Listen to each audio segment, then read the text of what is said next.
Et une chose est sûre, les mégots de cigarettes sont des déchets très toxiques pour l'environnement. Des opérations de ramassage et de sensibilisation sont organisées aujourd'hui et demain dans plusieurs villes de France. On les appelle les mégotons. Jamila Mimouni.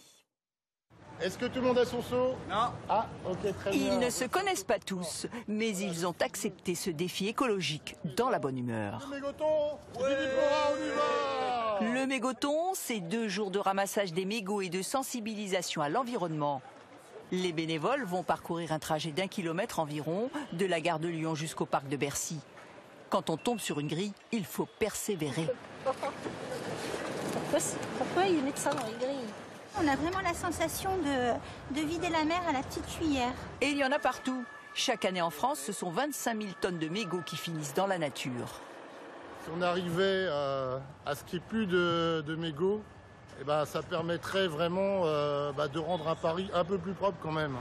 Ils sont rares ceux qui avouent jeter leurs mégots par terre. Oui, ça m'arrive de temps en temps. Je sais que c'est mal, mais...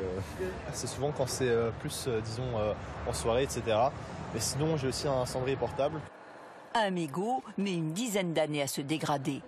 Depuis l'égout, il peut parcourir des milliers de kilomètres. Ça termine à la fin dans la mer. Et c'est là que ça va avoir un impact, ça va avoir une pollution. Parce que le mégot est composé de plastique par son filtre. Donc c'est un plastique à usage unique qui, à ce moment-là, va se dégrader, va créer une pollution dans les milieux marins, plus la pollution chimique. L'an dernier, 1 million de mégots ont été ramassés à travers toute la France lors du mégoton. Les mégots collectés seront envoyés à une usine de recyclage et finiront peut-être en manteau ou en robe de chambre. Hip, hip, hip.